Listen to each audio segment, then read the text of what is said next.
even closer to the top. Let's see what would happen. We are here for the toss. Over to you, Mr. Matref. Chem is home captain, so we're going to spin. This is the coin we're going to use. And we will call. Tail. Call it a tail. And it's a tail.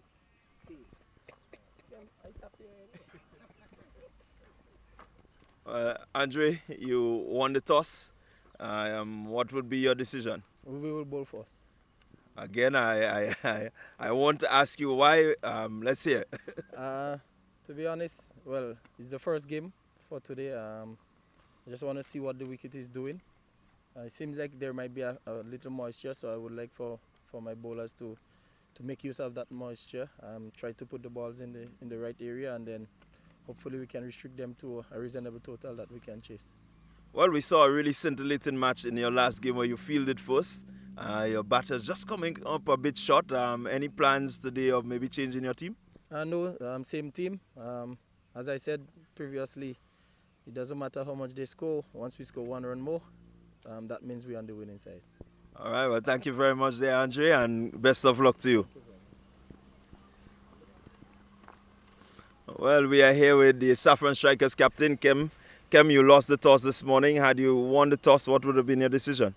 We would have bowled first as well. Bowling first, it means that there's something about the wicket that you guys really understand? I mean, looking at the first 8 games, the stat says that the team that bats second, they won 4 games. And the team that 6 games, sorry, and the team that bat first only won twice. So it favors bowling first, but at the end of the day, you have to come out and bat anyway. So we up for the challenge. Okay, yesterday you really didn't have a good day with the bat. Any changes to your squad? No, same team. Okay, so can we look forward to seeing the Saffron Strikers apply themselves better with the bat today? Yes, so hopefully we can put up a better showing with the bat and come out victorious today. All right, well, there you had it from the captains. And so we are getting ready for match 1, day 5, Spiceisle T10. See you in a bit. All right, well, that was the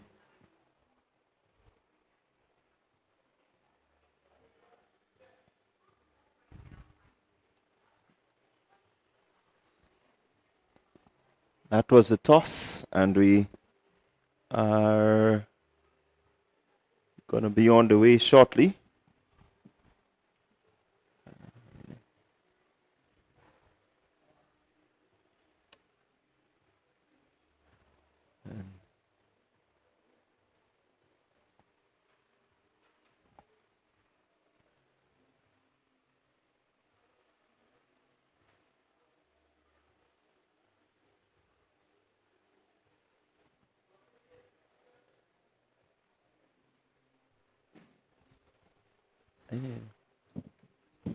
I was here and I just stopped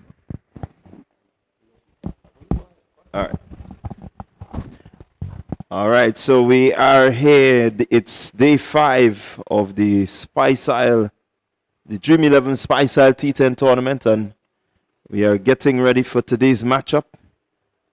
And very important one for both teams. The Saffron Strikers, they have played 3 matches so far, and they have lost 1, and they have won 2. So they are on 4 points. A win for them today will mean that they move up the table and possibly up to the first position. And a win for the Nutmeg Warriors, on the other hand, will bring them a bit closer to the top of the table, maybe level on points with the Saffron Strikers. And so it's going to make for a very interesting game, very interesting matchup. We've seen both teams have really good scores, and then they had a pretty disastrous game. And so both of them will be looking to bounce back from that more or less disastrous game and really put on a show that is going to be, worthy for the fans, because the fans, I know you are all out there and you're cheering on your teams.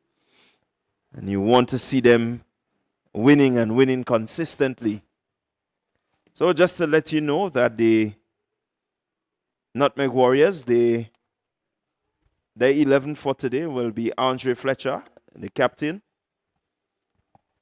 Also Daniel McDonald, Jevon Andrew, the wicketkeeper, Josh Thomas, Enoch Toussaint, Kellis Andrew, Michael Henry, Chris Alexander, Kyle Ramdu, Nyron Belfon, and Dejon Charles. So that's the 11 that will be on show for the Nutmeg Warriors in this matchup. The Saffron Strikers, their lineup: Otney Lewis, Kem Charles, the captain, Javel St. Paul, Rikel Sylvester, Shane Braffett, Ruel Williams, Adrian Thomas, Neilon Pascal, Nicobi John, and Tyrone Charles, along with Jamal Andrew. So that's the 11 that will feature for the Saffron Strikers. And this game promises to be a really keen encounter. We've seen the likes of Shane Braffett, who is within the top 10 in terms of run scoring. In his 2 matches, he had a total of 50 runs so far. Jevon Andrew, he is playing for the Nutmeg Warriors. He's number 6 on the list. And so it means that these two, Javel St. Paul, he's number 10. He's on 47. So these are the batters within the top 10 in this match. Fletcher not in the top 10 as yet, but we know what he can bring, and one good strong innings from here can propel him. Let's see what happens in today's matchup. The bowling department, the bowlers really having a good time out here in this tournament. They seem to be picking up wickets in the very first over. So far, possibly one match or one, maybe 2 innings that the bowlers have not picked up a wicket in the very first over of the game. And so you can look forward to Neilon Pascal. He's leading in terms of wicket taking, and he's featured in this match also. He has a total of 6 wickets out of 3 matches. And so he's going to be one to look forward to. Enoch Toussaint, young under 19 player. He's on 4 wickets. He sits currently in number 5. He's in 5th position in terms of wicket taking. So we can look forward to seeing him willing to add to his tally today.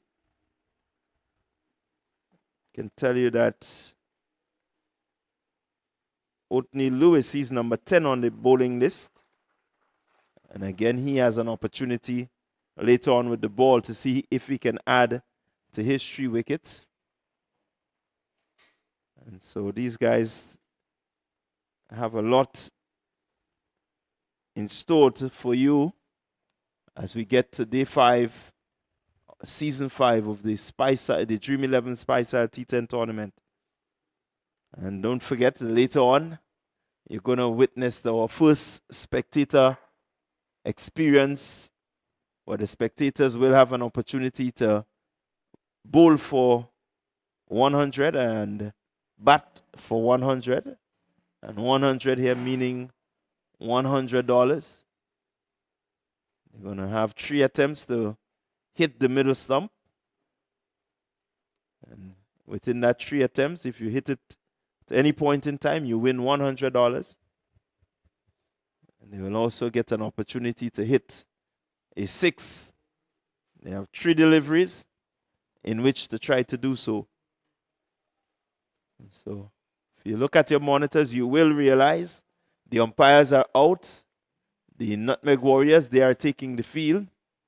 And the Saffron Strikers batters, they are also taking the field. So momentarily, we will have the first delivery, and let's hope it's not a wicket and that the trend can be broken today. So, a really good condition. It's a bit hazy, but no real threat of rain as yet. It's shaping to be a really, really good hot day out in the middle. And I really will be looking forward to the likes of Sylvester and Charles and Fletcher and these boys to put on a show for us here today in this matchup. First match of day 5. I have with me Ashley Cummins. Ashley, good morning. Good morning to you, Randall, and good morning to all listeners. Welcome again to the 5th edition, and we're expecting great, exciting cricket here today at Las Vegas. So the batters out for the Saffron Strikers. Rikel Sylvester and Kem Charles. It's going to be Josh Thomas with the ball in hand. We saw a really interesting encounter yesterday where in the match between the Ginger Generals and the Saffron Strikers, spin featured in 6 of the 10 overs. And I'm talking, when I talk featured, I mean they started with spin. The second over was the first 6 overs. It was all spin. Contrasting here, we're going to have some pace bowling. I guess Fletcher just looking to see what moisture is there in the wicket that he may be able to exploit. There are some clouds ahead and overhead, and the breeze is not all that strong, so there might be just something there for the seamers. But it was very interesting to see 6 overs bowling spin to begin with. First delivery a bit wayward. Saffron Strikers will be happy with this. Wide signal by the umpire, and so they get off the mark, the Saffron Strikers. And it's 5 without loss. So in the context of what happened to them yesterday, they will be happy with this. Yeah, much more to the delight. They will be happy. A very small score it was, but already that first delivery showing that the pitch has some pace.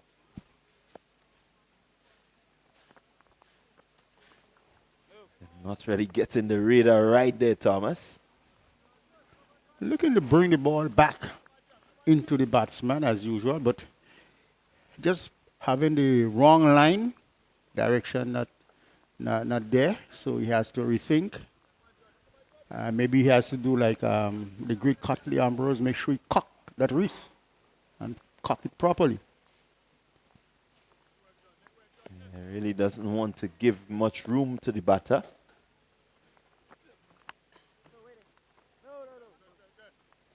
Again, this one more on target. I think this is what he's been looking for, trying to go Yorker length very early. Yorker length, or if not going into the pitch as much as possible. And this is always the lineup that fast bowlers, seamers would like to have in this early part of the inning.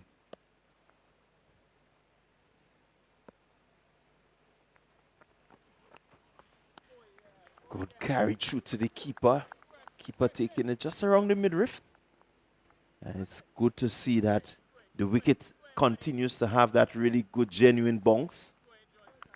Well, as I said, kudos to the groundsmen. They have been doing a great job, and all that could happen to only get better. Quite agree with you. 6 without loss. Thomas to Sylvester. Again, just spraying it there, not really getting that radar right. He has a slip in place in Captain Fletcher. He doesn't seem really interested in using the slip at all. Yeah, as a seamer, once you look at the slip, you have to always remember this is where the captain wants you to bowl, especially when the captain himself is in slip. There is a direction, there is that impetus that you should be having in bowling. Getting it bang on target, and it picks up a wicket in the first over. I said it, and here we have it. I don't know what is happening, but this year's T10 is just proving to be bowlers friendly. Well, as I always said, that the wicket is a wicket that is what you put in, that's what you get out. When the batters stay and bat for long, they get runs. The bowlers, once they are pitching on good line, and the batters lack in concentration, they will just have to walk back to the dugout as this batsman is making his way back out there. Very much disappointed. Well, Sylvester really not having a good time at the wickets in his previous 3 matches here. Really haven't set the place alight as we know he can. We looked at him in the finals of the GCA NLA T20 and he was really on song. Even the semi-finals, played a game against Police where he scored some 70 odd in maybe about 29 deliveries. And so for the Saffron strikers, they will really hope that he could replicate this at some point during this competition. Well, let's hope he can do it. But as I said, Power Spark is a different game, different ball game to here at Last Address. The new batsman in, Kem Charles, is it? Or no, Sean Bradford? Yeah, it's Sheehan Bradford from Barbados. So bringing the Caribbean flair to the Dream 11 Spiceisle T10. When you hear the name Sheehan Bradford, you remember the Breakout League, and the win was versus Barbados, where he really dealt with the pace bowling. But here comes Thomas. Bradford in the approved manner. Very confident too, very, very confident. Got behind the line of the ball and just push it in front of him. And very much composed in stature, and he seemed to be all organized because the way how he played that first delivery. Let's see what Josh will do. May have different thoughts.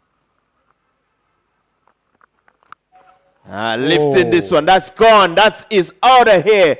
What a shot by Bradford. Just whipping that one. It was slightly leg side. And all he needed to do was just to lift it. Let's look at the replay here. Really, really not even looking. He was so assured that that was a maximum. He didn't even need to look. Well, his eyes was on the ball. So there is no need to look again where the ball is going to land after he hit it. What a shot. And this is what we know of Bradford. Contrary to what we saw yesterday. Yesterday, he had a really difficult day in that the spinners seemed to have kept him in check, frustrated him somewhat. And so he wasn't really able to get off. Pace bowling, he really loves it. So Josh will have to have different thought. His line of approach to him now will, I guess, will be very much different. But after getting a whipping shot like this, you have to be thinking, what next? Yeah, certainly has to be thinking. T10 is a very short format. The bowlers only have 12 deliveries to make their name. And so they want to make sure that these 12 deliveries are very profitable for their teams. If you bowl 13 and 14 deliveries, then you are faltering. Definitely so, and you should not be bowling 13 and 14.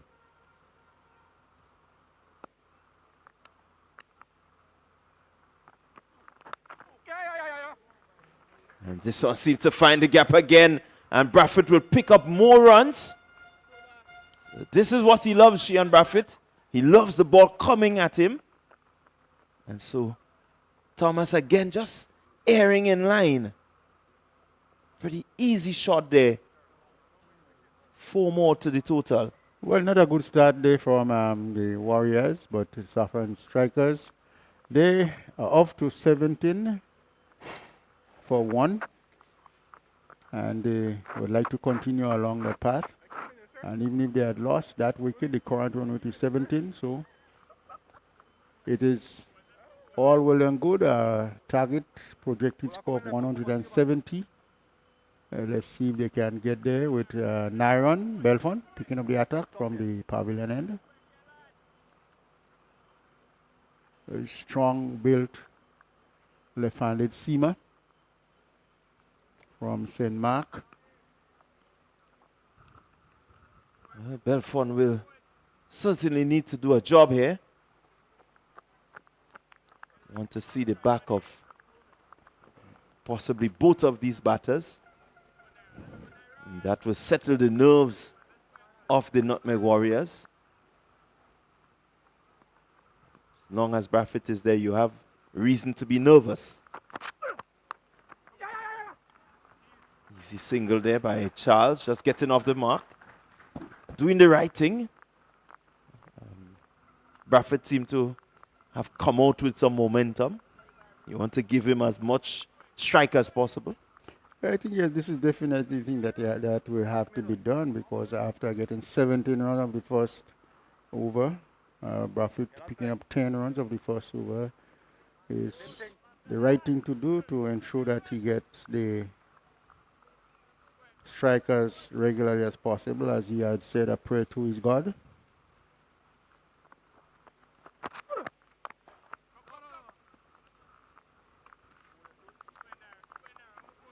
Again, you're seeing that the wicket has something to offer. That one was just a bit slower by Belfont.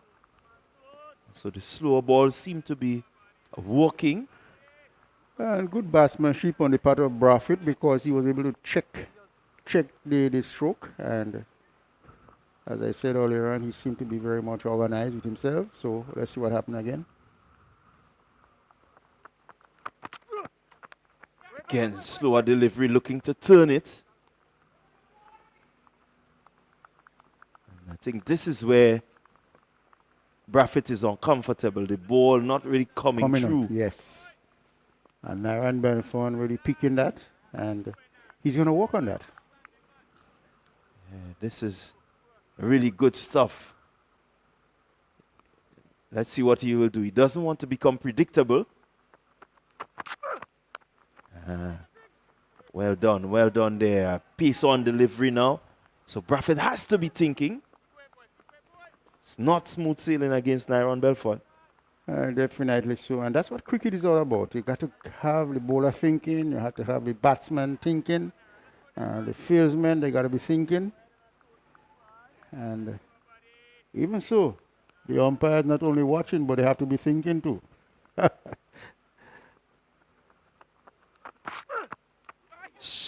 Again, piece of delivery, this time a bit shorter. So really good job here by Belfont. Excellent bowling. I have to give him kudos. Excellent bowling.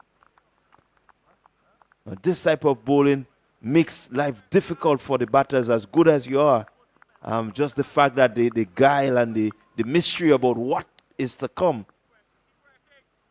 Have to be mindful as a batter. You don't want to just go swinging for the fences.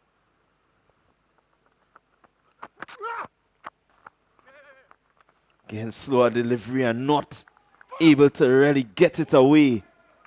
And so a really good tight over to pull back the damage that has been done in the first over. And so kudos to Belfont, has raised his hand here and done a good job for his captain. 1 run coming from that over. 18 for 1 over number 2. Well, you can't ask for anything better from Belfont in the second over. Just pulling back everything, and only just a single coming from his first over. So the captain, the team will all be happy with what he has done, as we see Josh Thomas is going to pick up again from the far end of the ground. How do you refer to this end of the ground? Well, this is the road end or the river end. Or similarly, Progress Park. Pavilion end or the bay end, as we would normally say. Thick outside edge is not going to carry. Well fielded there by McDonald. Thomas with a pace on delivery, just turning Charles around slightly. Luckily for him, it dropped before it got to McDonald on the third man boundary. But again, pace on from Thomas. I'm asking myself, does he already have the slower delivery in his armory?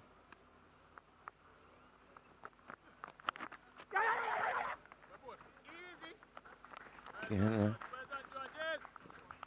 another piece on delivery, well played by Braffett. Just getting off the strike. In this format, the less dot balls you have, the more likely your team would get to a good score.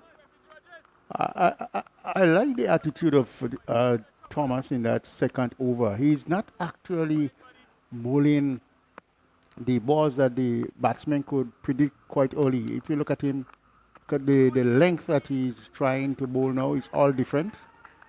He seems to be a little bit more settled now after getting a better wake-up call in the first over. He seemed to be a little more settled with himself now, though he had just had this wide delivery looking to come back inside the batsman, but he just skipped his direction.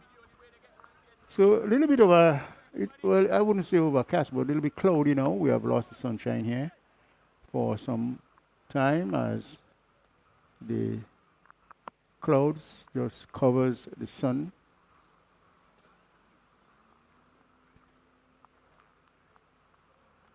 So, looking at the field that is set, you do get the feeling that Thomas is going to be threatening that wide line outside that off stump. Not really want to be close to the batters.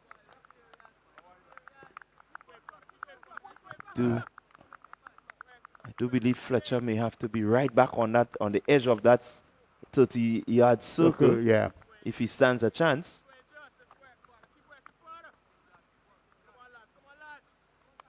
Certainly Thomas is not willing to give up anything else to these batters. He's always that sort of attacking bowler, so you expect that he'll be coming at you all the time. It's cut, but cut really well. It's really a good shot there from Charles, standing tall and using the pace and just guiding it over that point region, pulling up a Carib power hit maximum. Well, he kept his eyes all the way on the ball. He saw where it pitches. He saw the height the ball was coming on. He kept his eyes and played a magnificent shot for Carib power maximum. Again, go in this time. It's high. Who's going to catch it? Fletcher is there. And he puts it down. He had enough time to get underneath this one. Swerved and eventually just moved away from him. These catches are not easy to take, but someone of the stature of Spiceman Fletcher, you expect him to take this any day. Well, 100% all the time you expect him to take that catch. Yeah, really, Charles not in a position to hit that one. Keeper could have gone, but Fletcher was there. Braffett going hard and just really like a tracer bullet. It went past the man there at the short mid-wicket and it races into the fence. So a good end to over number 3. The Saffron Strikers, they move on to 32 for 1 after 3 overs. So it's not a bad start. Scoring a run rate of what? Just 10.7 at the time. 32 for 1 after 3 overs. Josh Thomas finishing his spell. 1 for 32 after 2. With Braffett on 15 from 10 and Kem Charles 9 from 5. Welcome, Hector. Yes, and saying all morning.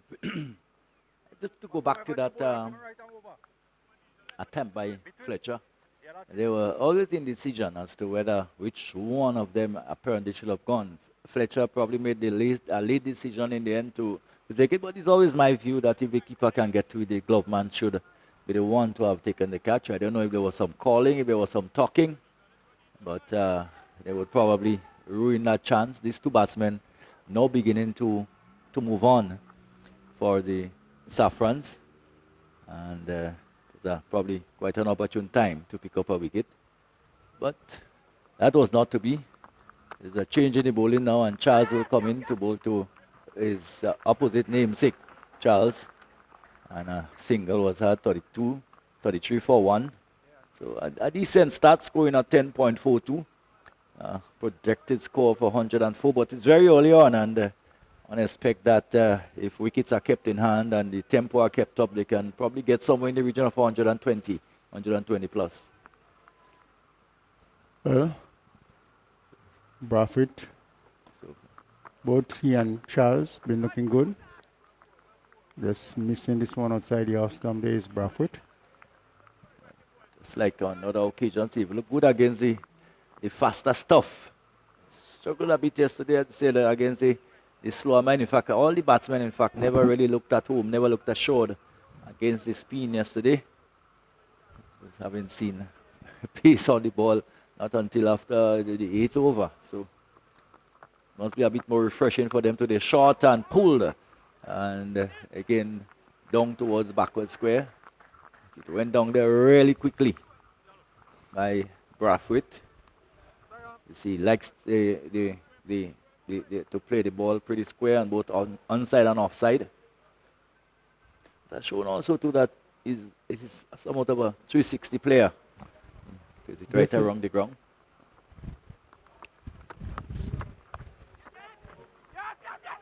Charles. Oh, he's run out. He has to be. Yes, he is. Well, the umpire has called for the replay, but I think Brathwaite knows that he's short. It was really not a sensible single. It was a delivery which he played, and he almost carried to the fielder at backward point. And it was a late decision probably to go for the single. And in the end, he perishes. And I think he will wait for the replay. He knows that he's gone. A very good bit of fielding from the fielder position there. And unfortunately, Brathwaite has to make the long distance back to the pavilion for 12 of 16 deliveries. And he must be a disappointed man. Yes, he is beginning to really hit the ball pretty nicely. And to have gone in that fashion. The game is T10, and it's the shorter version of the game. He has to make decisions and make it very quickly.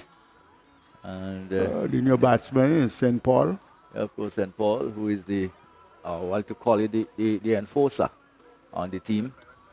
And didn't get to do that yesterday. He went pretty early. And there we see the replay. Brathwaite not even been in this, not even been in the picture. And easy run out in the end. Direct hit from behind point on the offside. So I to call that a real bonus wicket. Yes, yes. This is what you call a bonus wicket. And the Nutmeg Warriors are very much happy with that. It means that the Saffron strikers will have to beat again. So we just want to see what type of approach we'll have from St. Paul. It's still very early. We're in the 4th over. 2 deliveries to go in the 4th over. And really going to overdrive right away. It's left to be seen. I don't think it's quite necessary for getting into overdrive so early. You got a couple overs where you can play yourself in again. Keep building. And by 7th over, I look to do that. Charles, how do you describe the bowling of Charles in terms of rather languid in his approach? Just arms in and jumps and not a lot of pace anyway, but does exercise fairly good control. For a fast bowler, I think he is very much at the sort of laid-back side of his run-up. If you look at it, he's just amble through and does what he has to do. Look at it. Just casual. And that's a well played shot. Well judged. Yes, Keep his eyes on the ball and just find the gap. Down to the boundary it goes. 4 runs. yes, a delivery outside the off stump. Probably a bit wide, giving him some room outside the off stump. He probably would think that he wanted to get more bat on it, but probably getting more the outer portion of. In fact, just using the wrist really, opening the face of the bat and just allowing it to run off the face and go down behind point on the offside. There's no one patrolling that third man boundary, and an easy boundary to Kem Charles. Well, this has taken him on to Kem Charles on to 14 from 8. St. Paul is on 1. And he will be taking strike from Enoch Toussaint, in fact, who is, remembering Enoch Lewis. Yeah, Enoch Toussaint had a really good bowl in the previous game, picked up 4 wickets. Yes. It's a young man who has some talent. He just come out of the under 19 setup. So still a very young man learning the trade, basically. Seems to have a very good head on the shoulder. But so far in this tournament, he has been tested, having bowled the last over in the game which they lost to but probably did learn something from that. And it starts with a good yorker. We saw a number of yorkers from him. In fact, a couple of them would have uprooted the stumps on a couple of occasions. So therefore, he's really thinking this thing over. And there's no time, Ashley, for a bowler to go into death bowling mode. I think from ball 1, they should try to contain the batsman, but there is no containing here on this occasion as St. Paul gets one in his favorite area.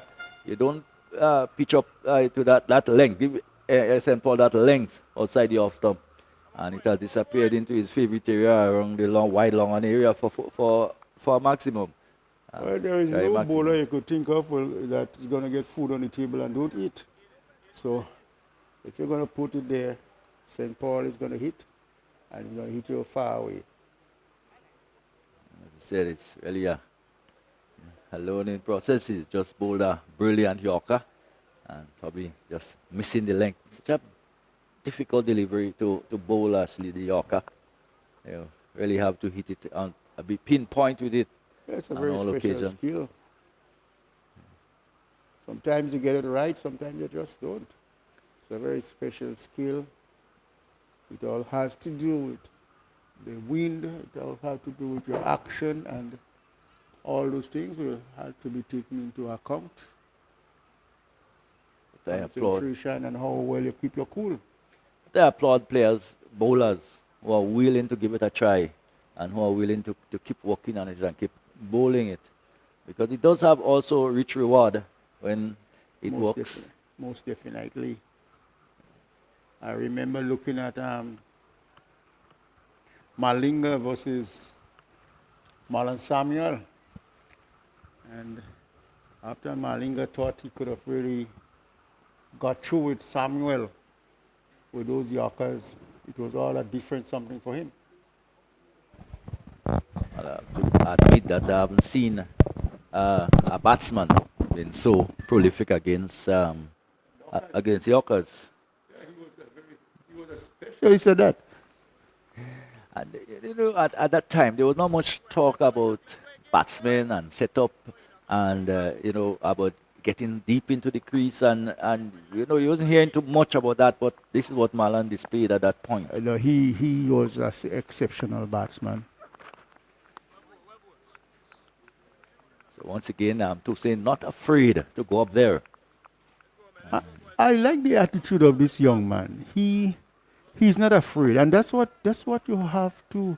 That's how you have to be as a fast bowler. You got to be fearless. You got to get to the batsman, and no matter how you get to them, you got to get to them, and that's what he's doing. I enjoy looking at him.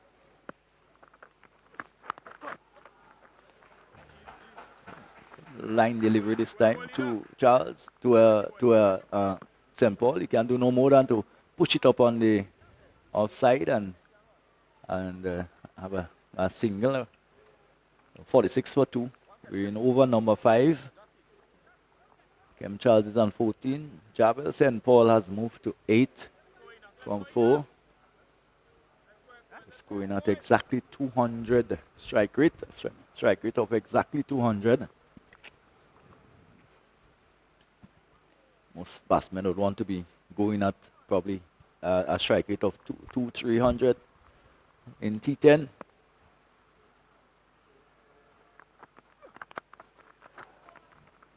Again, this one right up. And Charles virtually have to be not quite digging it out, but really can't get underneath it. But managed to strike it up towards the Spiceman, who is deep down on the long off boundary. And he certainly make that position his own, the Spiceman. It's definitely so, and you can definitely see that Toussaint has decided, I'm not going to go anything short. I'm going to go up there, and he's going to stay on the wicket. You miss, I hit, and I think that's a very good ploy. And there he goes again. Good delivery. And even St. Paul, and that probably a stroking admission. Not much I can do about that. And it comes to the end of another over, another 2 cent over, and it's after over number 5. It's 45 for 2, and probably the Saffron strikers would be looking towards probably a total, as I said, in excess of 100 as it is now. If they continue at that rate, they would fall just short of the 100, but I think they would want to push that on. They would want to go much quicker than that. They'll probably want to put something towards 100, 110, 120, which will make for a dramatic chase. Yes, you have to put something on the board if you want to get a good out of the match, as he hits this one again on the ground. Ball in the air for some time, but the first man come around nicely, picking up. And one more to the total. St. Paul is now going to take strike. Daniel McDonald. Cam Charles, in a sense, just sort of losing his form there. And there is St. Paul looking for a huge hit. And the delivery, if anything, probably just going away from him and straight outside the off stump, having to reach for it and not making contact. Because a little bounce again in operational series. And this one has gone straight up. Well, and how far has it gone? It has gone, well, did he manage to get it back in time? I'm very doubtful. The umpire will have a very close look at that to determine whether it has gone over the boundary or whether he was in contact with the boundary at the point of making contact with the ball. That we will see in a moment. It has gone pretty high up. And where is he? There or thereabout, probably, yes, probably may just have his foot Yes, against the rope. That's where the umpire signal. Seems that it's just a single.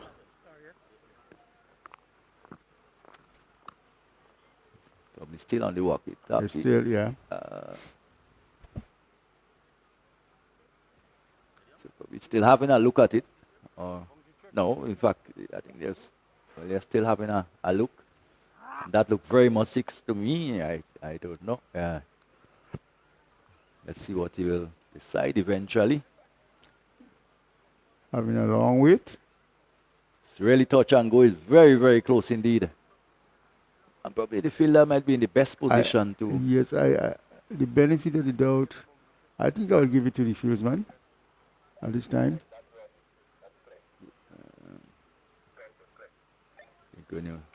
Yes. Well, it is what it is. No further damage done. For a single, good. So we can now say good work by the fielder down on the boundary. It was Charles down on the boundary. Awareness as to where he was. And this time, Kem Charles is hitting it over the Spiceman. And it went a long way, almost coming against the building where we are here for another maximum, another carry shot maximum. That's a good shot. Yes, it was a a lovely good shot. timing, good placement. So 55 for 2. In 2 legitimate deliveries to the end of over number 6. Series McDonald being a bit roughly treated there, and another swings it down in the air. The fielder comes around but can't get there, and they'll pick up a couple. Another looking to swing it away and not quite getting hold of it, and probably it's a good thing he didn't quite time it the way he wanted to. And the ball dropping just about 20-30 meters away from before the fielders couldn't get to it, and here's another short delivery. which Charles swings down towards backward square. The fielder comes around and does the fielding, so another single. So a rather eventful over. A very eventful over. In the end, 11 runs coming out of it. 58 for 2. St. Paul on 9 from 8 deliveries, and Kem Charles 25 from 13 deliveries. The sunshine is back with us, and it's really lovely to look at the cutting, the style of cutting on the ground, the green, and over the mountain areas, some low clouds, no threat of any rain. Lovely sunshine, which they bid in the ground now, which the players always enjoy. Can't recall a day when it's very windy here at Las Sitges. A ground which is basically perched almost inside the mountains with the hills surrounding, almost like a crater. Yes, most definitely. Yeah. And the ground poached inside of that, and you can see the breeze at the ground level as the advertising flags. Great observation. Bit. Seems that you had studied quite a lot of geography. Probably have listened to other people. Anyway, it's 2 again continues. And St. Paul goes, it goes high up again. And where does it finally go? It goes for that. Well, I don't think He's he was, gone. He's out. I don't yeah, think he's out. he was anywhere near to play that shot. The ball was always lifting on him, and he was down on his front foot and executing the shot. Eventually got into the hand of McDonald, and he has to walk back. St. Paul goes for 9. Kem Charles on 24, and Toussaint yet among the wickets. Yes, and I think great reward too for bowling a rather good spell so far, and he continues to be in the wicket column. Here is a man too that is due for some runs. We haven't seen much from Thomas at all so far. Haven't been out there for too long, but one knows he can certainly hit the ball a mile, and it will be rather good to see him stay around for a while and probably hit some of those mighty blows that we know he's capable of. So the new batsman in is Adrian Thomas. And the strikers, a little bit of pressure added onto them now. They have lost 3 wickets for 59 runs, and we're in the 7th over. So after this over, just about 3 overs to bowl. And we're still waiting to see them coming out of this hole. At least to post a score, a very challenging score. Although the game of cricket, as I said, it's a game of glorious uncertainties. You never could tell what happens, but they need to move on from here.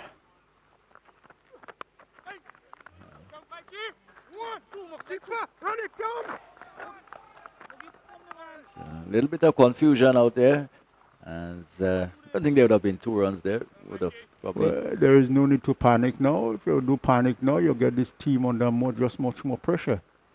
To lose a wicket by the run-out route now is not what any team would like to have, knowing that 2.5 overs remaining. Of course, Kem Charles is set, and of course, Thomas has just walked to the crease, and he knocked 2 sails so far. 1 for 10, and that's a good shot. That has gone where? Now over the boundary for 6. So it was a good shot. It was pitched up there, and it was struck over the offside, and the fielder who was down on the sweeper position had no chance. That was sweet timing, well placed. Carried maximum. So he is well set. He's been there from the start, Kem Charles. So one expects that the bulk of the scoring now will have to be done by him in support of Thomas and the other batters who is to come. He just had his figures dented there a bit. And the delivery just played fine down towards third man. And the return comes back in rather high, having to drag the keeper out. Toussaint himself having to run forward to do the tidying up. So another single have been had. It's one of the shots I like to see batsmen play, that late dab, that late cut. Just timing it nicely. Charles. Thomas going for a big one, but again the length didn't quite afford him to get underneath the ball, and as such he picked up 2. Good running though by the big man. So 2 runs to be had. That brings up the end of the 7th over. The end of it, it's 69 for 3. Toussaint has bowled his 2. 1 for 19, just having a little bit of damage done to his figures in this over. Kem Charles is on 43 from 16. He has certainly maintained that 200 strike rate that he's been going at. And Thomas, who has just come in, is on 3. And I run with, if they do not push that up a bit, still wouldn't guarantee that they will get to 110. But looking back at the shot that Adrian Thomas played, the last shot, he waited and waited and waited, and the ball was just not coming. And his execution, he could only get 2 runs. I guess if that ball was much more up, he would be looking for a maximum, but he had to satisfy with the length of Toussaint. And the captain is now into the attack. That would be interesting. It's not very economical on the last occasion. And this time on delivery outside the option, but has a very experienced head, of course, on his shoulder. Yeah, and he knows how to hide those leg breaks quite easily and quickly on the batsmen. Fletcher, very experienced. Look at that. And the delivery very close to the batsman, really not allowing him to free his arms at all. And that's what you want. So all he can do is squeeze it out behind point on the offside and pick up a single, which is very much what... Very good batsmanship on the part of Kem Charles, just for carrying the team on his shoulder.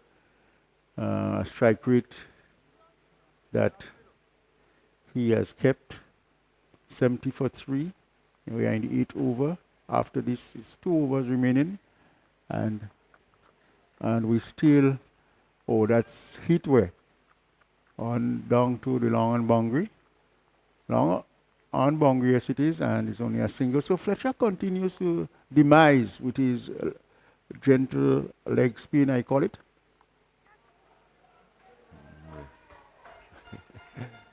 Oh, very. That was a good chase and a good stop. In fact, just prevented from going over the rope.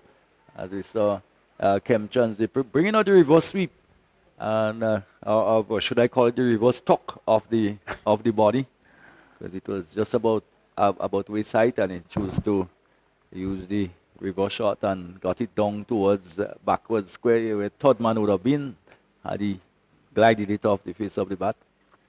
And picks up 2, but here's a hike down towards the catch will be taken, and yes, easily in the end. So Ken Charles has to go. He got one again. Smart bowling by the Spice man, pitching it right up there, up more towards leg stump. So ensuring that he did not get a lot of power onto the shot. And all he could have done is hike it, flick it down towards the fielder backwards square leg, who took a simple catch in the end. So Kem goes. Well, the Spice man is known for his tricks, and there he getting one of them again. And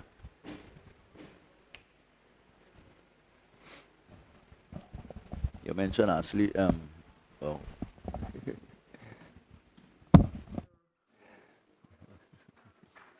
as around there, John slipped back into the chair.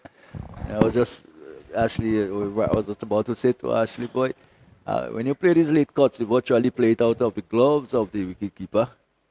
And remember one wicketkeeper saying to a batsman, anything later than that is absent.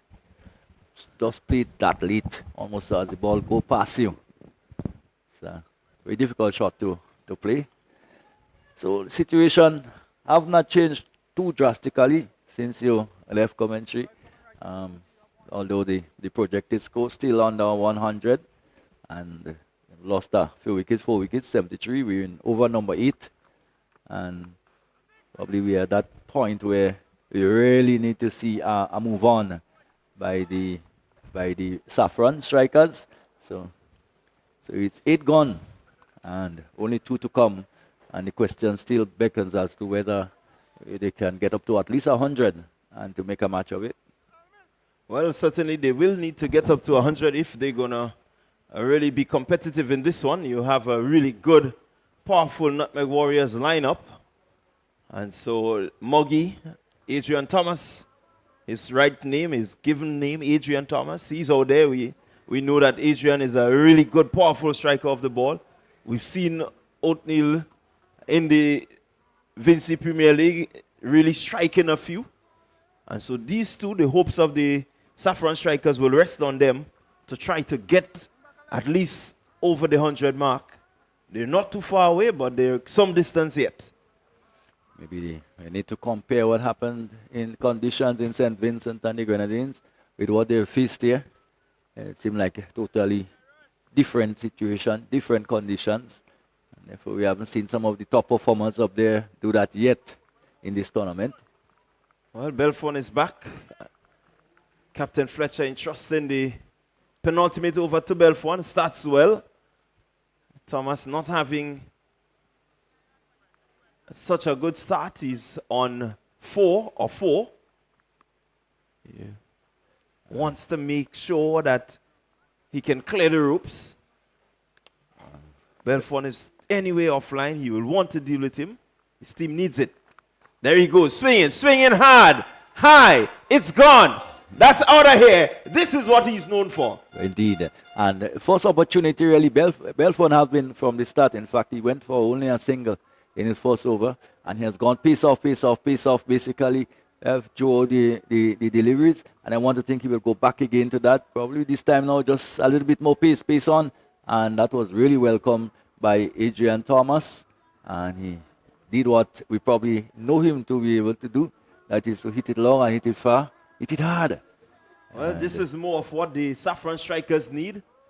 They really will want to be as competitive as possible in this one. And I've seen the third umpire make his way out quite a few times, so definitely a number of balls have gone disappearing so far for the morning. And as long as Muggy's out there, you expect that a few more just may go maybe to the river and to the nearby bushes. Yes. 79 for 4, 8.2 overs. Continue to see, it's modern cricket where the ball seems to travel further and further. Every day you look at the game, it seems like there's no place, no ground, and even surroundings big enough to contain these balls. We seem to defy gravity and even aerodynamics. They really travel a long way. Those balls when they're struck. And this time Muggy goes high and he goes into the air, and it should be an easy catch to the Spiceman, yes, to McDonald there. And Muggy this time being foxed out there. And I think again it was a slow ball. It was outside the off stump, and Muggy had to reach for it. And as a result, he couldn't get the timing, he couldn't get the bat onto it. Of course, it was a slow one, it was out there.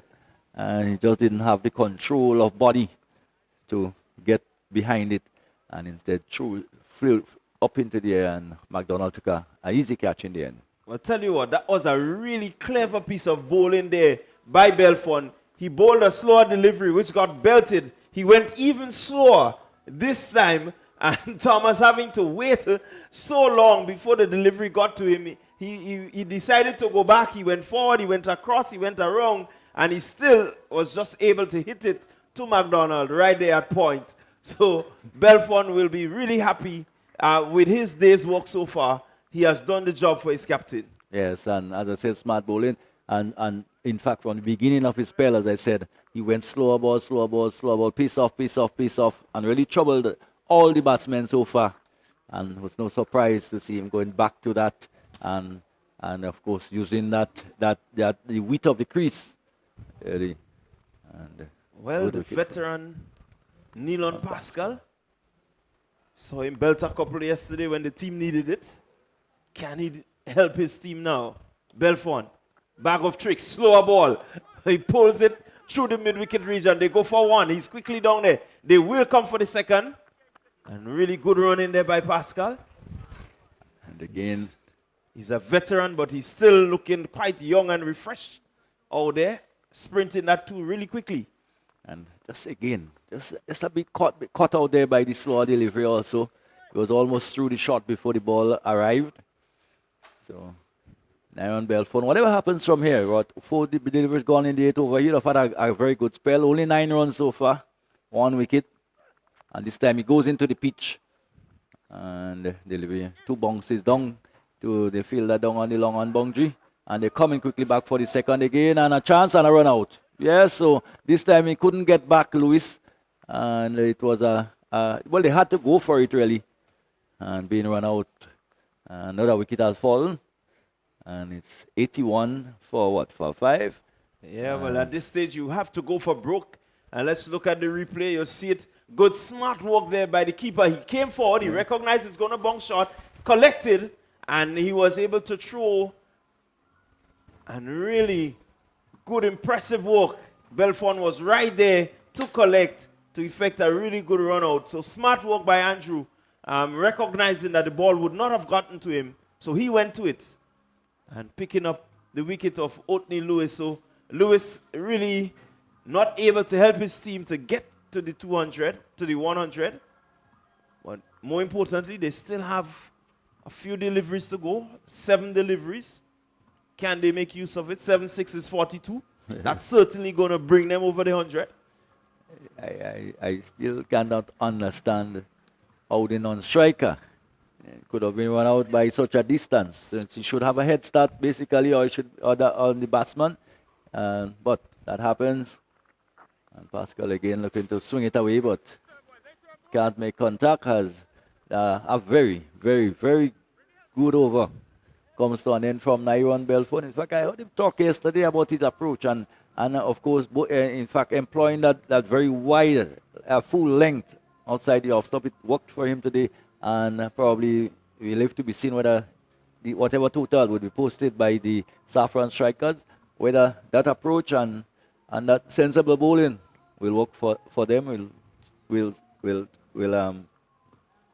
into a strike. Tell you, 8 runs came off his over, but more importantly, they got 2 wickets and 2 very big wickets. You got rid of Adrian Thomas, you got rid of Othni Lewis, 2 of the more powerful strikers in the line in the middle order for the Saffron strikers. And so now it's Nikobe John joining Pascal, and he's going to be facing the Spiceman. Spiceman, known to be a very tricky person with the ball. He does well with his bat, but also those leg spinners that he tosses up, they tend to entreat some big shots and bring some big wickets to Fletcher. So far, we've seen a wicket apiece for Belfon, one for Charles. No, in fact, Charles haven't picked up one. Shot Two delivery. Saints have picked up one. In the air, and it's taken. So a wicket of the first delivery from Fletcher, and that's the deception that he brings. So the Saffron strikers have to be very, very careful here. They can be probably find themselves being bowled out, or probably not being able to probably get up to 100 or go past 100, which would probably be a fighting total. And get another wicket, one for the Spiceman this time. And he has 2 wickets to his name. Jamal Andrews comes in. So it's Jamal Andrews in the wicket crease now, and he has 5 deliveries to try to see how he can get his team close to 100 as possible. Looking to be cheeky, just want to guide it past that man there at short third man. Good take from the keeper. The Nutmeg Warriors had a pretty decent outing in the field so far. Again, missing this one. We're spinning away from him and probably not picking Fletcher at all. Probably has no idea which direction the ball is turning. Therefore, he's basically essaying some shots and not quite in line with the delivery. One can see him pulling away from the Again, delivery. Andrew just looking to cut that one, but missing. Not doesn't really have a clue as to what is happening there. And all the time, the current rate is plummeting. And this time he hits it in the air and it goes one bounce down to Charles. And he gets a single and leaves Pascal with one delivery to probably find a maximum and to add a little bit more respectability to the total. Well, this is a good matchup. These two guys have played cricket together, Fletcher and Pascal, and so the little rivalry there, you could have seen it. Pascal not really able to do anything with that, and so of the final delivery, it brings an end to the Saffron Strikers innings. They can only muster 83 for 7 off their 10 overs. Fletcher will take this as a really good outing with the ball. As he rightly says, all he needs to do now is to get one more than the Saffron Strikers, and it means that he has a win and can move up the table. Remember, it's the defending champions. And of course, they still have the confidence. See the final score 84 for 8 after 10. And Fletcher himself picking up 2 wickets. There were 1 wicket for Enoch Toussaint and 1 for Nyron Belfon. Josh Thomas also picked up 1 earlier on. And all in all, pretty good day's work. The only batsman so far to have collected runs has been Kem Charles. Kem Charles, he got to 36, 16 to Brathwaite, 10 to Adrian Thomas, and certainly the rest did not contribute a great deal at all. And as a result, they're 84 for 8, and it means that 85 would be needed by the Ginger Warriors. Yeah, the Nutmeg Warriors. The Nutmeg Warriors, yeah, they would equate 84. And they would think that they should be able to overhaul that. Yeah, certainly the Warriors will feel that they have done well enough to restrict them. Anything under 100, you take it as a plus. And so you can look for some positive cricket. Let's see what happens. The Strikers, they had a low total yesterday, but they fought their way through. And so I know that they're not going to just roll over and give victory to the Nutmeg Warriors. So stay tuned, stay with us. We are going to have the chase in a few moments. I can tell you, you can look forward to it within the next few minutes. We are going to have a spectator experience moment where a couple of spectators will come out and they will be trying to win themselves $100. They have 3 deliveries in which they need to hit the middle stump. And if they do so, they will win themselves $100. So, can look forward to that spectator moment in a few minutes.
Everybody charge up. West Indies going high up. Full of energy, energy.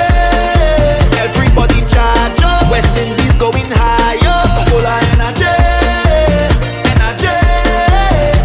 Whoa, whoa, whoa. Yeah, yeah, yeah.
So the umpires are out there. The Saffron strikers are out in the field.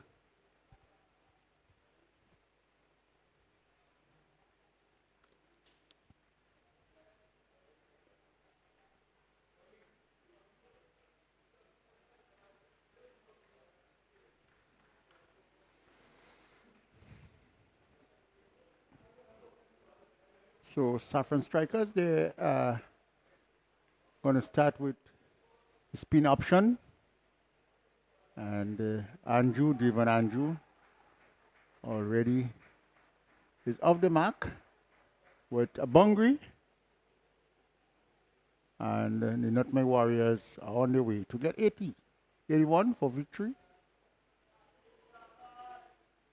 Othniel Lewis, tall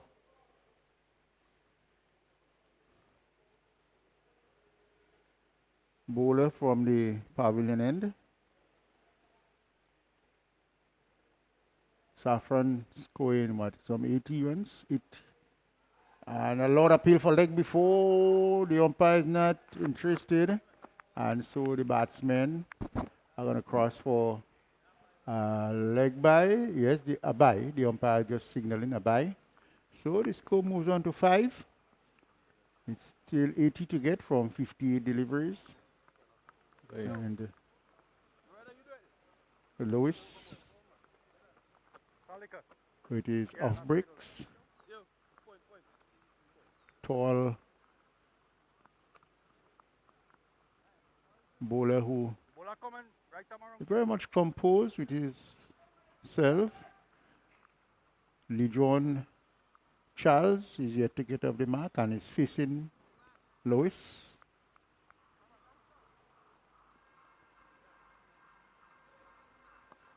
Bowling around the wicket to the left-hander. Oh, and that's a good delivery. Batsman can't do nothing with it. As the sun is out there in its glory. Lewis bowls.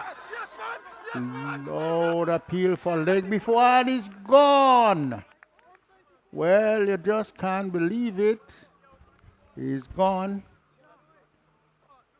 Let's see on the replay.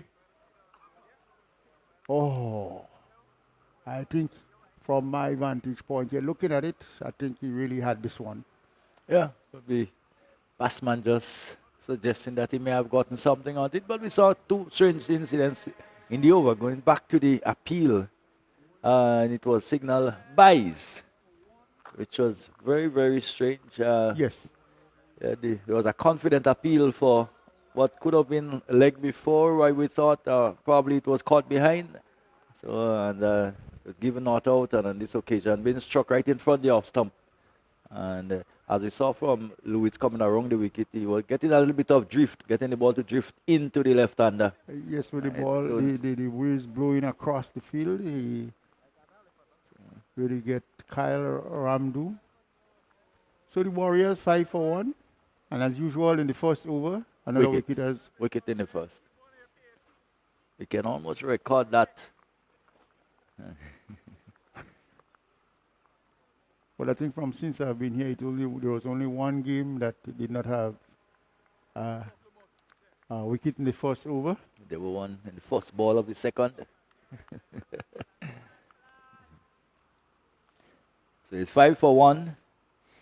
And of course the Saffron strikers would want to exert as much pressure as they possibly can. The total is not really one that is, you can say, is of a huge total by any means.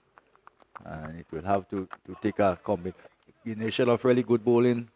You'll have to pick up wickets, and you'll have to be very sharp in the field to peg the Nutmeg Warriors back.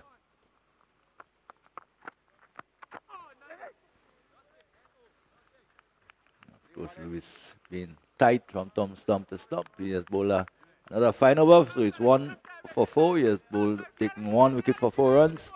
And at the end of it, Nutmeg Warriors, they are 5 for 1 after 1. And the required run rate is, again, not very, very taxing, 8.89. And having to chase that type of rate, one expects that shouldn't be too difficult.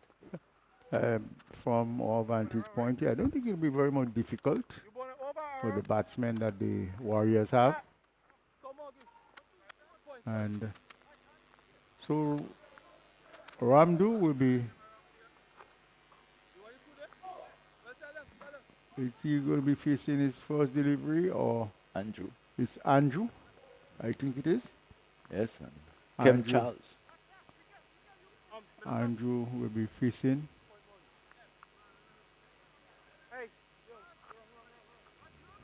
Kem Charles.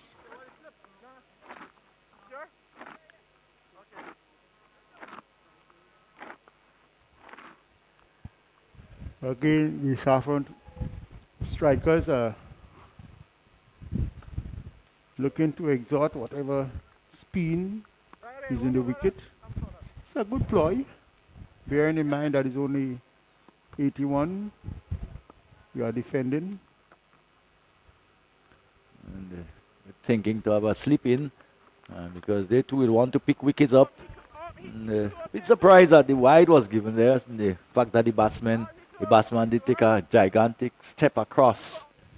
So when the new law now, when the batsman moves, the line automatically moves also.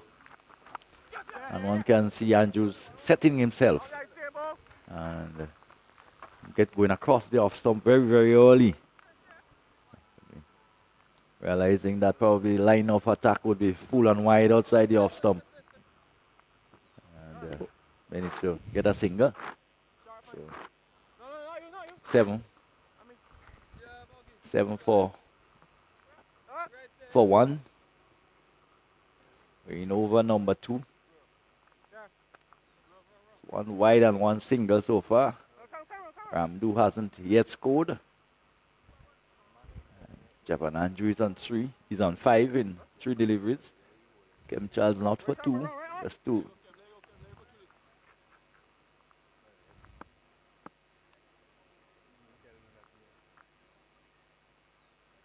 Thank you.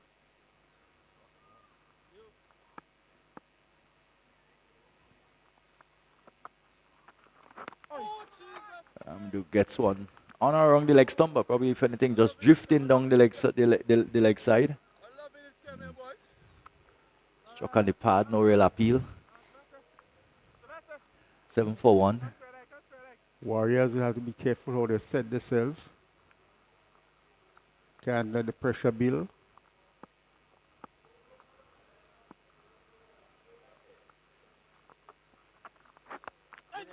It can't be a single. It cannot be a single. I think they must feel that once they get a reasonable start, they can certainly make up for it in the middle and towards the tail end of the innings with wickets in hand. Not there. Beautiful. Charles in the, it's a very tight over. 4 deliveries, 4 legitimate deliveries gone in the over so far. 7 for 1. We're in over number 2. This man had slipped. Tired.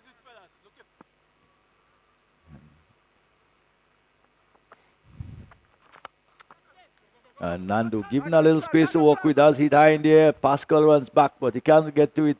And it goes all the way for a maximum. So what a simple, easy shot of delivery. Probably the first real delivery which Charles floated up to the batsman, and Nandu just eased into it and hit it high over mid-off and getting a maximum. So that certainly will help. Yes, Ramdu timing there, very impeccable. And he hitting that ball, sweet timing out of the ground. Again on the body. The ball just coming off the thigh pad area and rolling away on the onside. So bring up the end of over number 2. At the end of it, 13 for 1. Nandu is on 6. Java Nanju is on 5. Kem Charles, none for 8 after his first over. And the Saffron strikers trying their best to see how much they can stifle the batting of this Nutmeg team. It will have to think that maybe to win they will have to bowl the Nutmeg Warriors out. Yes, they got to bowl them out if they got to win this game. And the Warriors will have to keep scoring. Lewis bowls. That's a good shot.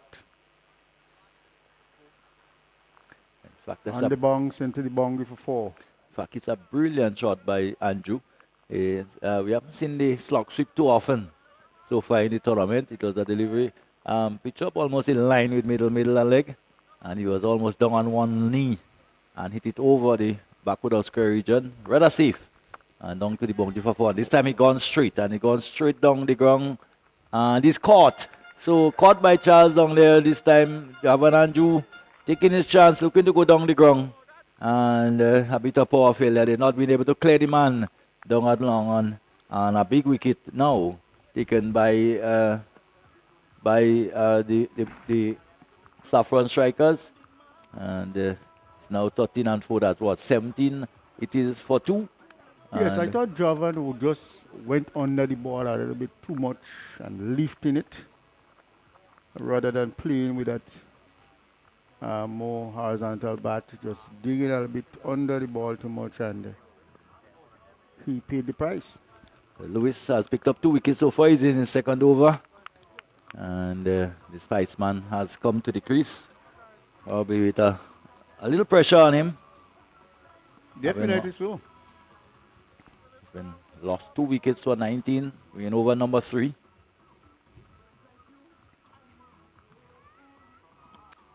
A partnership is needed.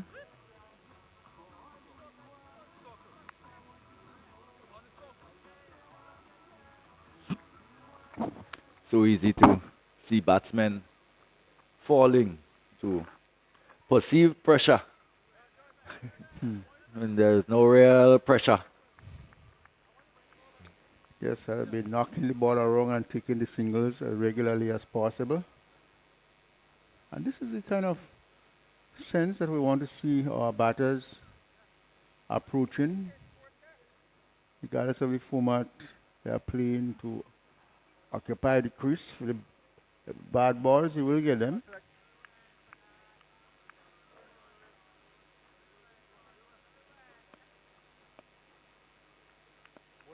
So a very interesting, important moment in the game.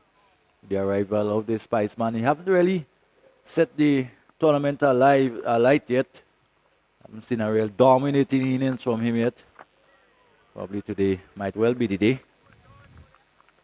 So delivery by Lewis, which he just plays in front of him. Well, he got time There's runs on the board to be made.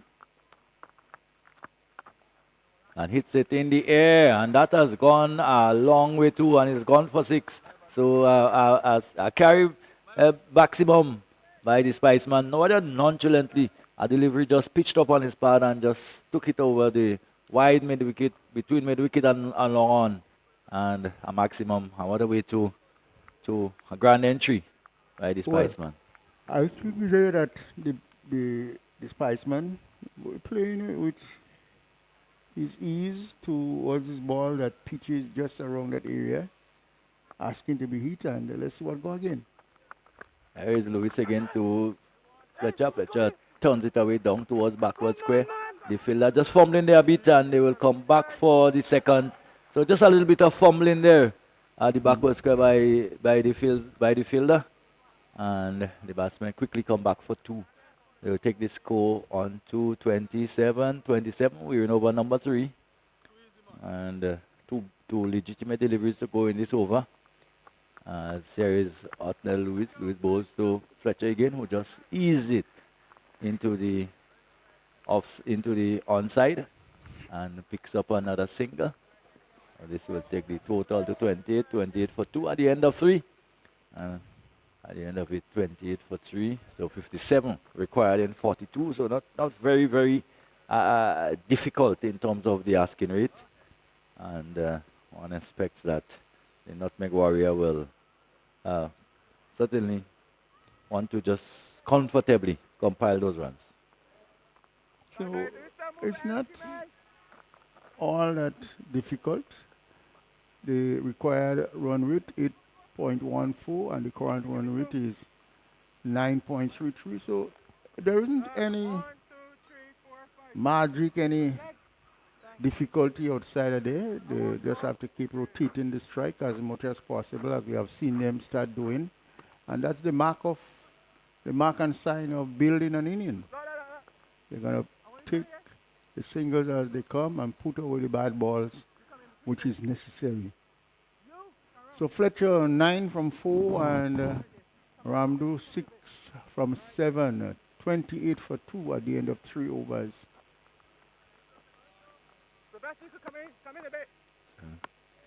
They're well ahead of the game. In fact, the Duckworth-Lewis pass score is 24. So they've gone past that. And another single.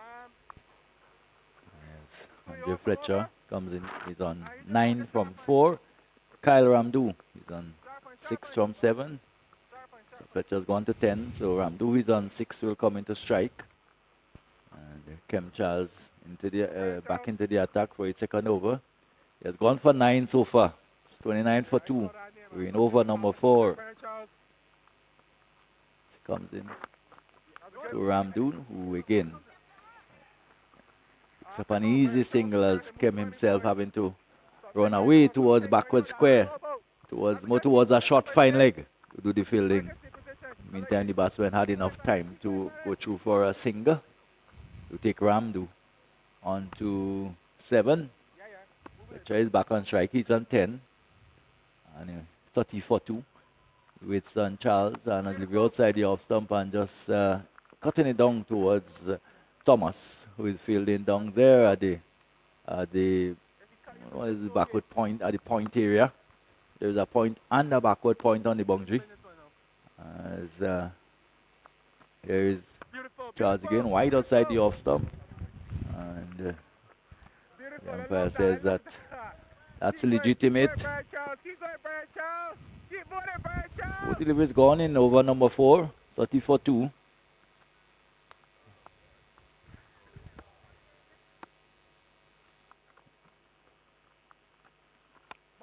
Again, a delivery wide, the short side, the off stump, and you can say probably just bowl into his field. Full and wide outside the off stump. And the Spiceman can do no more than to pump it out towards extra cover. And there's no run. Here it Charles again, wide outside the off stump, and again, this time a delivery which has gone through the offside, and they feel that long off having to come around to do the fielding. And another single to take Andre Fletcher on to 11. And to bring up the end of over number 4 at the end of it, 31 for 2. Current strike with 7.75. The required rate has gone up to 9. And it goes to show anytime you do not score what is required. Yes, at 54 out of 36 deliveries. Quite gettable. These two are capable of hitting the ball quite a long way. Well, we know the exploits of Andre Fletcher, and they've also seen enough of Ramdu to safely say that he too is very adept at hitting the ball out of the ground. So we'll be back to pace, and it will be interesting to see how the faster men goes on this track, whether they will continue to employ the pace-off strategy, which really seem to be working. Yes, that is the ploy here, and the bowlers are very much into it. Condition just suiting that kind of bowling now. No sunshine. The birds is not too strong. Royal Williams, experienced campaigner in the T10, is going to pick up the attack from the pavilion end as he bowls to Fletcher. Fletcher not timing this one well, and there is no run. Big shot outside the off stump, but Fletcher probably welcoming the fact that there is some pace available.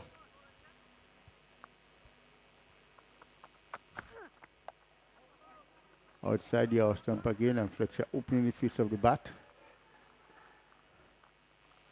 towards the deep point region, and they're going to pick up a single. Once again, they wouldn't mind that at all. The runs just coming in a trickle. Mm-hmm. While that is happening, the rate continues to go up.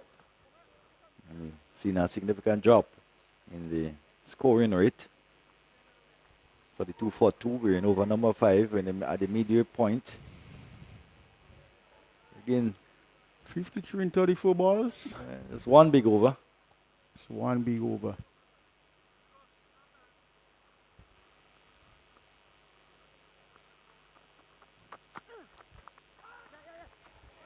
And just turned away from the fielder at backward point and at backward square leg, who is Pascal, and really didn't have a chance. It was not misfield, it was turned rather fine down past the fielder. They have it diving all lengths to see if he can cut it off. Couldn't. And a very welcome boundary for the Nutmeg Warriors. They go on to 36. We're midway through the 5th over. Ramdu just had his head well over the delivery, so he had a lot of control playing it and getting the result. So here is a delivery again, which is on the body and just cannoning into the pad, and he can't score 36 for 2. 5 overs and 2 balls remaining in this inning. 49 still to win. Of course, the Duckworth-Lewis Pasco now favoring the Saffron strikers. He bowls and Ramdu Driving, and it's only a single. Can satisfy with this. He moves to both batsmen on 12 from 11 deliveries. And Hector, may say that they're still having a good look. I don't think they're feeling the pressure of the scoreboard at the moment. It's still very, very manageable. They need what? 48 from 48 still to win. Oh, this one is hoist. Yes, and as I said, Long and far from Fletcher. yeah. So they can afford to basically play on merit, take what is on offer, and of course the big shot will come in and between. It has come 43 for 2 at the end of 5. And this means that it's almost even Steven. So again, they're back up with the rate, scoring at 8.60. Require just 8.4 to win. So very much in control, basically. One can say the Nutmeg Warriors at this point. 42 in 5.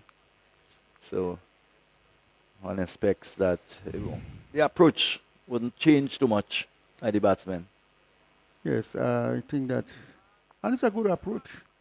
There is nothing to be rushed, no crazy blood rush. Apply yourself and play some mature, good cricket. So Pascal, It's strange that Pascal has come on so late. He has done some pretty good work earlier on in the innings. One probably thought you would have seen him probably opening the bowling.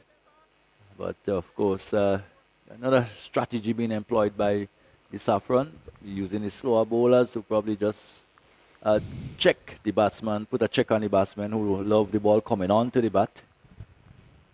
But Pascal has done well enough to yes. probably to have earned the right to have that first over and take that first wicket in that first over. Yes, let's see what Ramdu do now. Oh, and Oh, he's slapping this one. And well, Wow. at one time, Thomas, Adrian Muggy Thomas, thought that he was in business. Well, welcome But- to the but- party. Eventually looking up to see just rolling over his head. And in the slot, really, there's too much width and very little pace, not much pace on it. And there goes the other big shot coming. So just easing the pressure a wee bit. And delivery outside the off stump this time.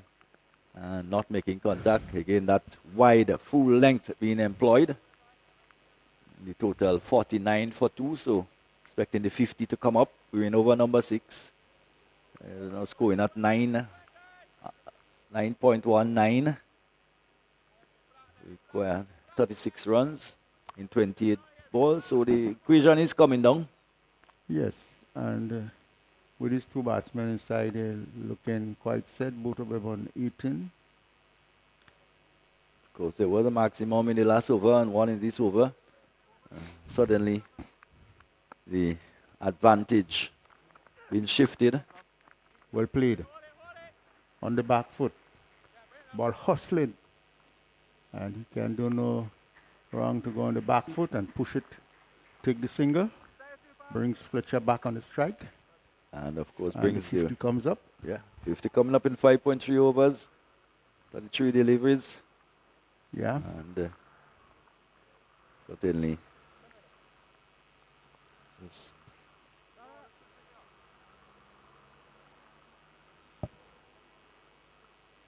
almost like- Wicketkeeper making some adjustments. So too is the umpires. Cross the umpire. Crossing over.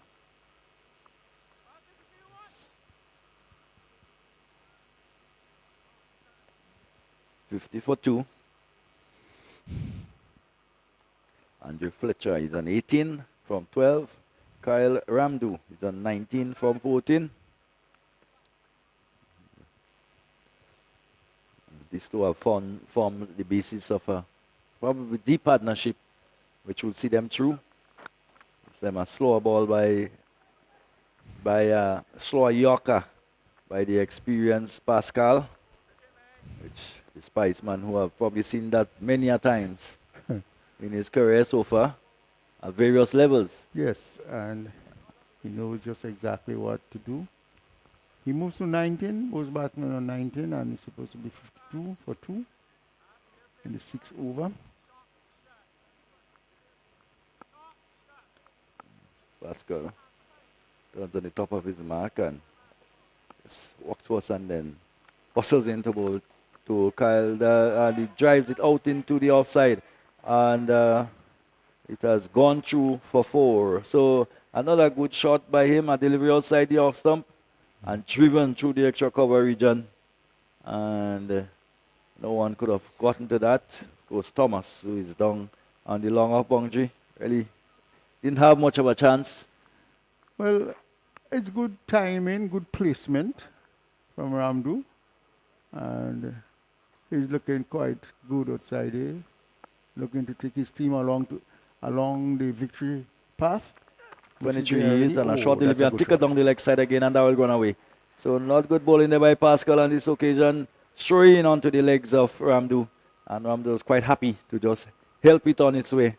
And certainly, every time a boundary is scored, a maximum is hit, it's really just releasing the pressure, and probably like a dagger in the wounds of the Saffron strikers. So the score goes on to 59 for 2 after 6.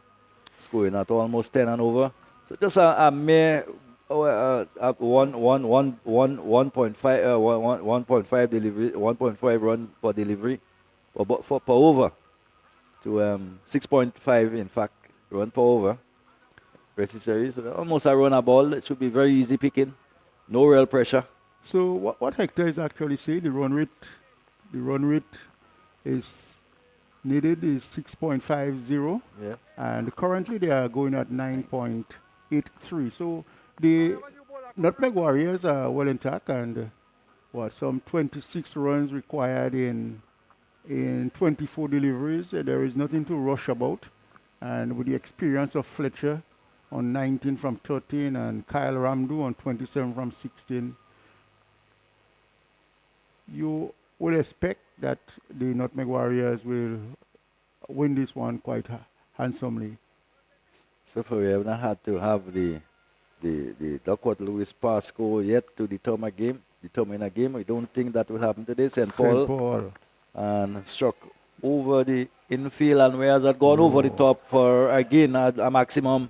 So just doing it in style now, just probably just pressing the foot on the accelerator a bit more. Well, you can't bowl to Fletcher in that window. He's gonna open it and he's gonna put it away.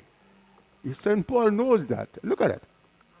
Wide outside the off stump and up there. Fletcher is gonna just stretch his bat and fling it over. That's another maximum carry maximum, and the Warriors seem to be going into a high gear. Yes, feeling comfortable now. Again, driven down towards long on this time. The fielder comes off the boundary. And Kem Charles there. So another single. All adding to it. It's 19 now from 22, so he's gone under a runner ball. And so what you may say, what? Easy sailing? Easy sailing. Easy like Sunday morning. Yes. But we are Friday afternoon. Yes. So we don't know how much wind are left in the sails of the Saffron striker. Saffron striker looking, shoulders are sort of very long at this stage, with these two batsmen very much set, and there isn't much runs to go. So Javel bowls to Ramdu, and he's batting and seeing the ball as big. Just getting there and pushing it in front of him. Playing with a lot of experience there, Hector. Simply very much composed what he's doing. Yes, and doing just what he needs to do, just what is necessary, basically. And, of course, these two will want to see through because, of course, averages comes into it. Here it is Spiceman again. There is no one there, and that we got pretty close to the boundary. We wait to see whether it's 6 or 4. We'll probably have a look at it. But it went pretty close to the rope. The umpires are just checking. The delivery was short on the body. And, of course, Fletcher will dismiss that. He just picked the position. Look at it. Yeah, Yes. asking to be hit there. And Fletcher just picking it, timing it well, and placing it nicely. And For 4. So, confirmation. Just one bounce very close to the boundary.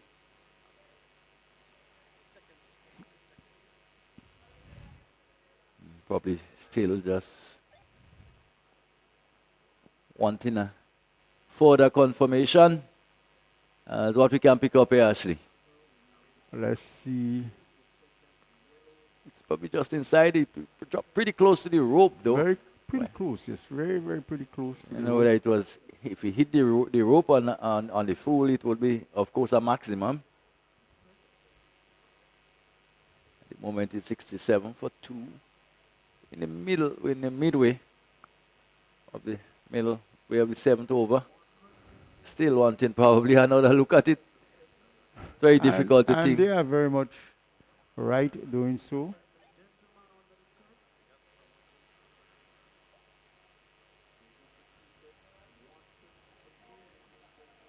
What do you say, Anne? Just before the rope, or?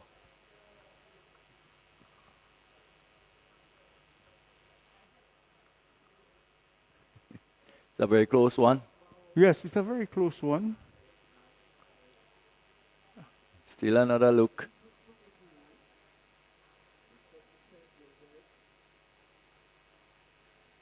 Yes.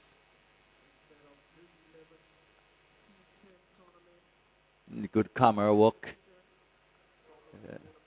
I can't tell whether the rope or the stop. It doesn't seem that way.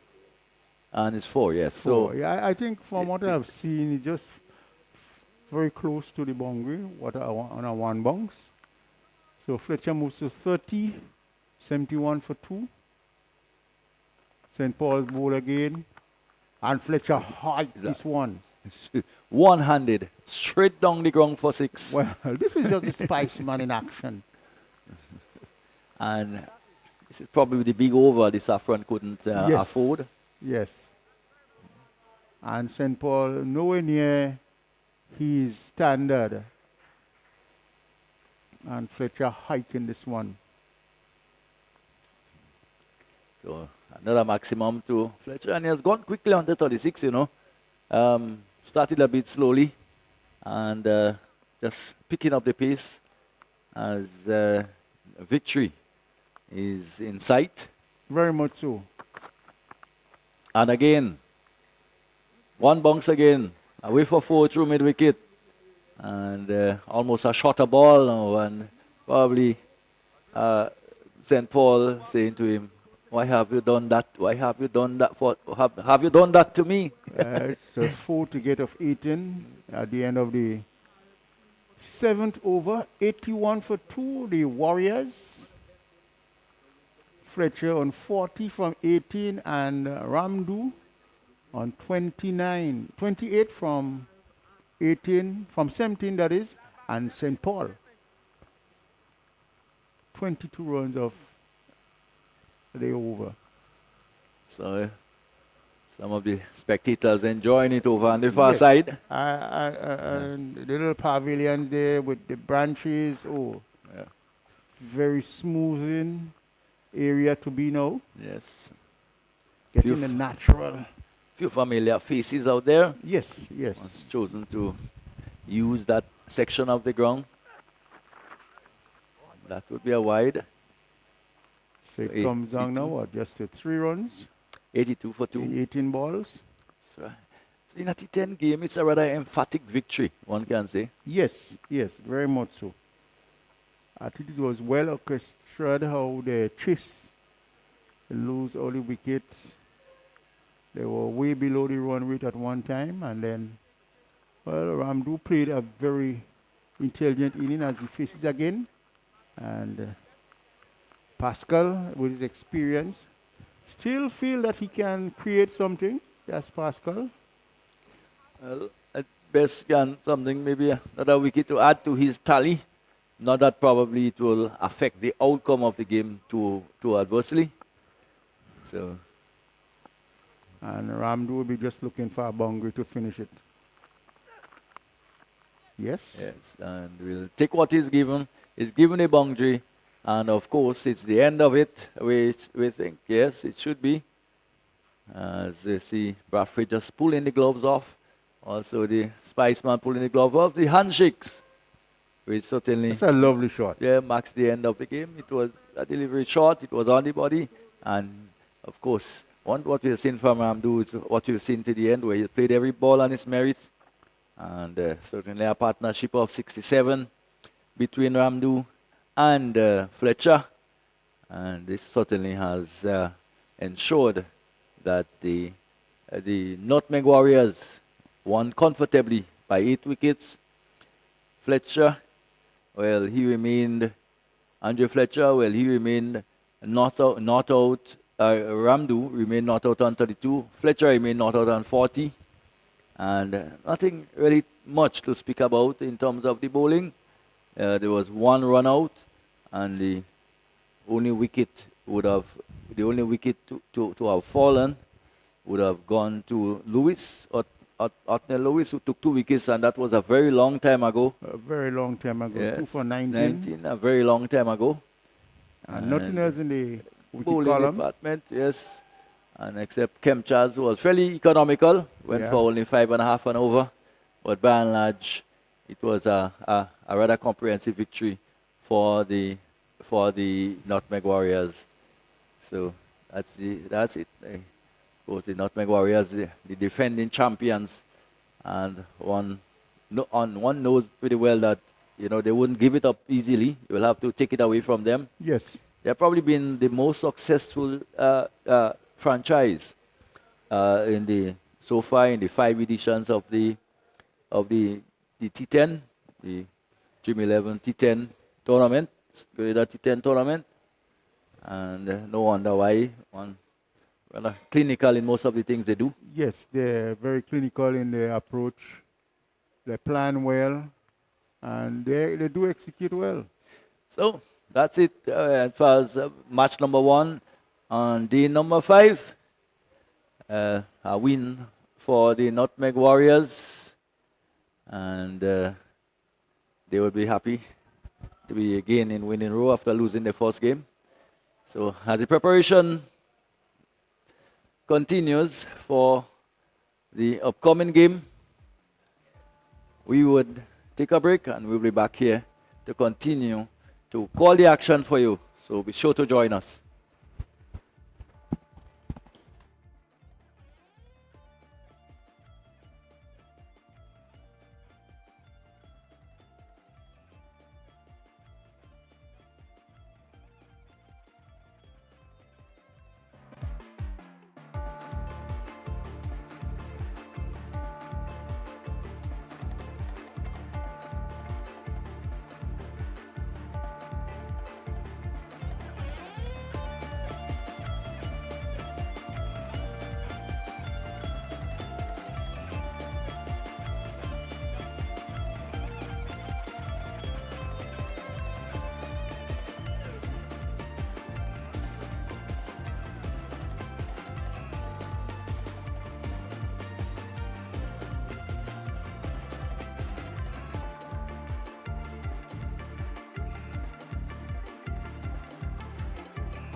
Okay, so we're here at the post-match presentation in game number 1, day number 5 of the Dream 11 Spiceisle T10.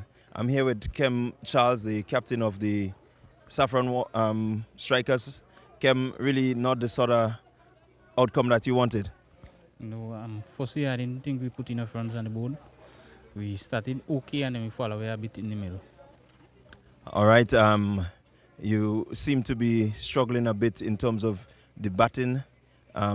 What can you say now to your batters? And I mean, as you relook this game. I mean, I think men just have to stay positive because I think we have good hitters in our team. So you just have to continue believing and stay positive. All right. Well, really a hard one for you, but good luck in the rest of the tournament. There's a long way to go, and so we wish the Saffron Strikers all the best. Thanks. Okay, so I'm going to be speaking next with the Nutmeg Warriors captain. Also, I mean, this is the post-match ceremony, and he's here. I have to speak to him on all levels because he's our power hitter. He is our impact bowler. He is the man of the match, and he is the captain of the Nutmeg Warriors, Andre Spiceman Fletcher. Andre, a win under the belt. Yeah, it's good to have a win, but still I don't want to be complacent. The bowlers did the job. We didn't back up as well with the fielding, but we still have room for improvement. I think we just have to continue to work together, continue to make sure that we do the three aspects as well as possible, and then the result will take care of itself. Well, I looked at the game and I saw a really concerted effort to make sure that batters stay out there. What is it that you said to these guys as they began their innings? I wouldn't say I said anything. It's just them backing their ability and playing situation. It's just, the person that gets in, try to bat as deep as possible. We have a lot of power hitters in our team. Javon is one who might be able to bat deep, but also he can step it up when he can. But so it's just for us to try our best to play to our strength, continue to support each other, and just go there and express ourselves. All right, well, there you heard it from the Spiceman himself. And so we are now going to have the presentations.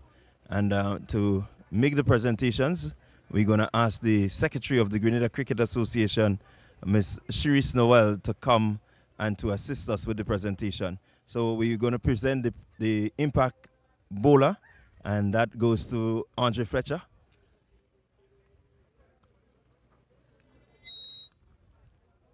And he's also going to receive the prize for the Carib power hitter of this match.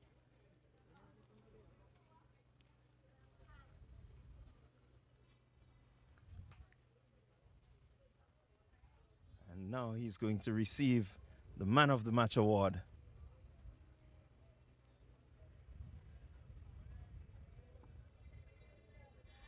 And there we have it, a happy Andre Fletcher.